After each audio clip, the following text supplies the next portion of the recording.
coffee sip. Round two, episode 8.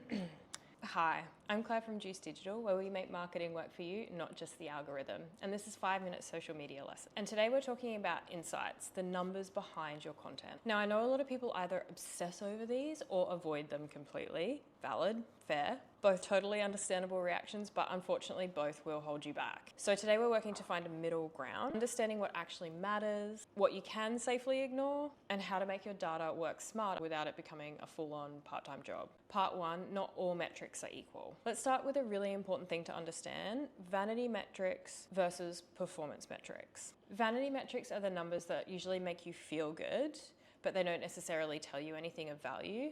Likes are a pretty good example of that. A post can get hundreds and hundreds of likes, but still not convert to get an actual sale or a booking.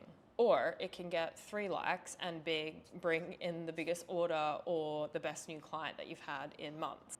Likes feel good, but they aren't always a reliable measure of whether your content is effective or it's working. Say you're a florist and you post a reel of yourself creating a bouquet or an arrangement, and that post gets a lot of saves. That's a more valuable metric to understand, because a save signals that someone wants to come back to it and revisit it later. That's an actual buying signal, and a save is worth more than a like. Part 2, the metrics worth paying attention to.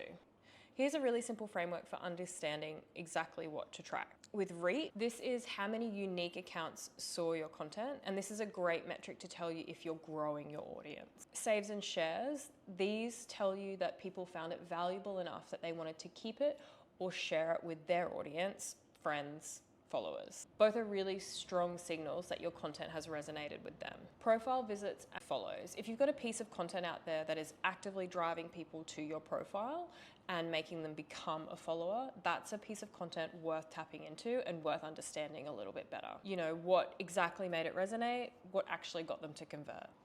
So website traffic, if you're trying to drive people off the platform, this is the number that matters.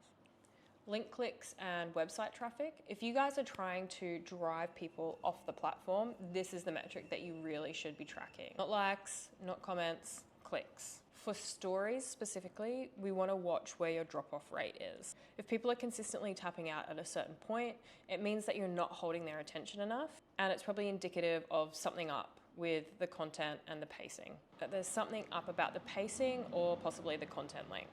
Part 3, how to actually review your content. If I'm being really honest, most people that we encounter either check their insights hourly or not at all, which really just means that you're creating your content a little bit blind. A monthly review is all you need to start. Sit down once a month, look at your top 3 performing posts, your bottom 3, and then ask yourself what the difference is between these. Why did these outperform these ones? You're really looking for patterns. Was it that your educational posts outperformed your funny, entertaining ones, or vice versa? Maybe videos are always beating your static posts. Maybe the posts you're writing about yourself or your personal journey or the kind of unfiltered content is really doing well. The data will start to show you things that feel invisible when you're just posting and hoping. The next step in that is just write it down. Write it down anywhere. Just keep a note on your phone to say videos are outperforming static, BTS is outperforming graphics, personal captions are outdoing the formal ones. Over time, you're going to gain enough insight that it's going to help you dictate what you do in the future on your channel with the knowledge that you have the data to back it up. It's not built from anyone else's playbook, it's simply what your audience is telling you they like the most. Part 4, the all-important what to ignore. There are a few things that are actively not worth worrying about. For instance, day-to-day fluctuations, totally normal. Every account has posts that just don't land for no good reason. There is no need to catastrophize a bad week. A follow count as a primary metric is definitely overrated. A small engaged audience of the right people is worth far more than a large indifferent one. Focus on whether the right people are finding you, not just more people. Comparing your metrics to other accounts, specifically larger ones, is never useful. You don't know what their paid ad spend is, their posting frequency, how long they've been at it, or what else they're doing in the shadows that is probably helping prop up their account. The biggest lesson that I would love you to take away from this episode is that insights are a tool, not a report card. You use them to understand your audience better. Notice what's working and make adjustments over time. This has been 5-minute social media lessons, and I'm Claire from Juice Digital.